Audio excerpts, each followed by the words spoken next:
Final destination.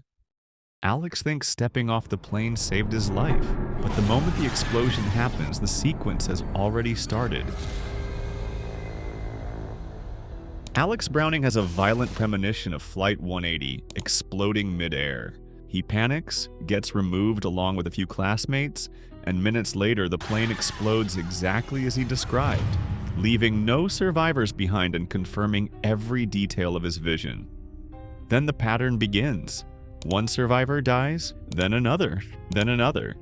Each death follows the exact order they would have died on the plane, unfolding with precise, unavoidable timing that no one can predict or stop. They try to intervene, they save each other, they believe they've broken it. In the theatrical ending, it feels like the sequence can be delayed and controlled, like maybe there is a way to stay ahead of it, even temporarily. But the original ending shows the sequence was never broken. It just moved to the next person. During a final moment, Alex pulls Clear out of danger, reacting instinctively in a split-second decision. He dies saving her. Time passes. Clear is later revealed to be pregnant, carrying new life forward. That is the final image. The sequence continues forward. The theatrical version suggests survival is possible. The original ending shows the sequence completing anyway, without interruption or exception. Death doesn't stop. It continues. And sometimes survival doesn't end the danger. It just changes who's coming for you. Get out. Chris escapes the house after everything he's endured, but the moment the police lights flash, the danger changes completely. Chris Washington has just survived the Armitage family's operation. He fights back, kills multiple attackers, and escapes into the night, injured, exhausted, and barely holding himself together after everything he has gone through. Then the sirens. A police car arrives. In the theatrical version, it's Rod, relief, safety. But the original ending takes that relief away completely. Because for Chris, the danger was never over. It just changed form. The police arrive. They see Chris. They see the bodies around him. He is arrested immediately without hesitation or investigation. Later, Chris sits in prison. Still, quiet. When Rod visits, Chris doesn't try to explain or defend himself. He understands how it looks from the outside. Dead white family, him standing there. No evidence of what really happened. The theatrical version gives him an exit. The original ending removes it completely. He survives the house, but not the system. And sometimes survival doesn't just trap you. It changes what you're willing to do. Hostel. Paxton escapes the facility and makes it out alive.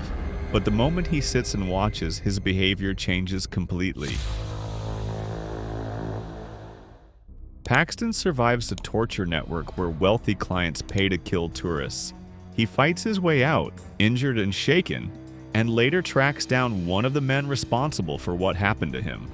In the theatrical ending, he follows the Dutch businessman into a bathroom. He waits. Then he kills him. Quick, direct, finished. But the alternate ending shows something much worse. Paxton doesn't just get revenge, instead he takes something from him. He abducts the man's young daughter, removing her from a public space without hesitation. The father realizes she is gone. He searches, panicking, but it's already too late. Later, Paxton is seen sitting in a train. The girl is with him, trapped. The film does not show what happens next, but the action itself is clear and deliberate, with no ambiguity. The theatrical ending ends with revenge. The alternate ending shows him repeating the same system. He doesn't leave it, he continues it. And once the line is crossed, it doesn't reset. It follows you home. Knock, knock. Evan thinks the nightmare ends when the women leave his house, but the damage is already complete. Evan Weber is manipulated and psychologically broken by two women who invade his home. They seduce him, control the situation, record everything, and strip away his ability to recover or defend himself. By morning, they leave.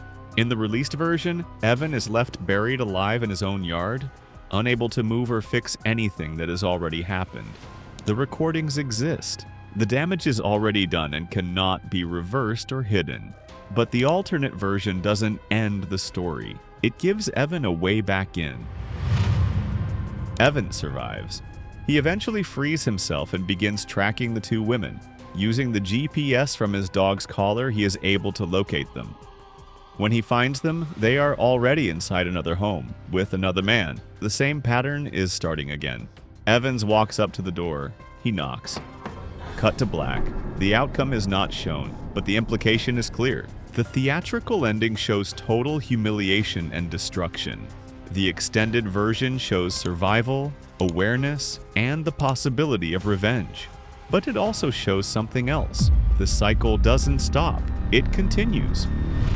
And sometimes the real horror isn't what happened. It's realizing you were wrong the entire time. I Am Legend. Neville believes he's humanity's last hope, but the moment the creatures stop attacking, everything he believes starts collapsing. Robert Neville spends his days experimenting on infected humans, convinced he is working toward a cure that will restore humanity and bring everything back to normal. In the theatrical ending, he sacrifices himself.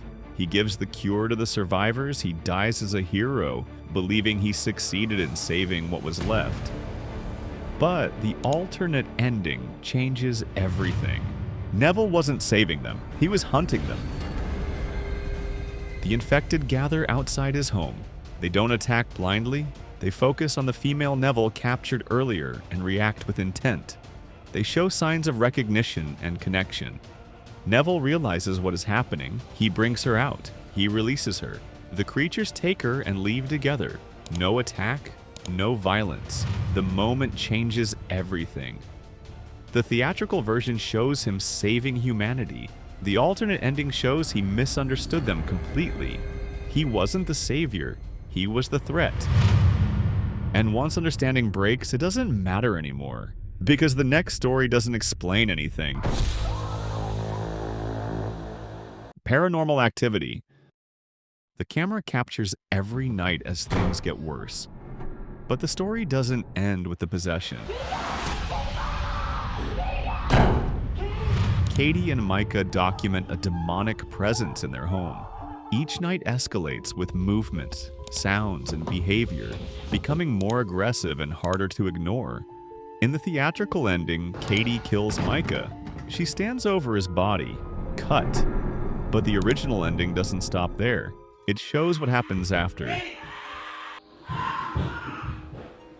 Katie walks back into the bedroom slowly with no visible emotion. She sits on the floor, rocking back and forth in a repetitive motion. Time passes, hours. Then Micah's friend Amber arrives. She enters the house and reacts immediately to what she finds inside. Later, police arrive. They move through the house carefully. They find Katie. She is holding a knife. She walks toward them without responding. They shoot her. That is the ending. The theatrical version stops at possession. The original ending shows the aftermath clearly. It ends with the real-world consequence. And in the next story, even escape itself doesn't exist. The Descent. Sarah climbs out of the cave and reaches the surface, but that version depends on which cut you're watching. After surviving the creatures, Sarah reaches daylight, injured, exhausted, and barely able to process what she has experienced underground. In the US theatrical version, she escapes. She gets into a vehicle and drives away, shaken but alive and breathing heavily. That is the ending presented. But in the original UK version, the escape never happened. It was all in her head. She appears to escape. Then the film cuts back. She is still inside the cave, sitting alone. She sees her daughter in front of her. The image is a hallucination created by her mind. There is no exit. That is the actual ending. The US version shows escape. The UK version removes it completely. She never leaves the cave. And sometimes there was never a different ending. It was always going to happen this way. 7. The case reaches its final moment in the desert, but the ending was already decided long before it got there. Detectives Mills and Somerset confront John Doe after following a series of murders tied to the 7 deadly sins, leading them to a final confrontation. A box is delivered. Inside is Mills's wife's head. In the released version, Mills reacts emotionally and loses control. He shoots John Doe. That completes the final sin exactly as planned. But there was a version where Mills doesn't pull the trigger, and that changes everything. Oh, God! He hesitates. He refuses to act. In that version, the final act is not completed. Doe's plan is interrupted before it fully resolves. This was a proposed outcome, not a released alternate cut. That distinction matters. The proposed version stops it before the final step. The released ending follows the plan exactly.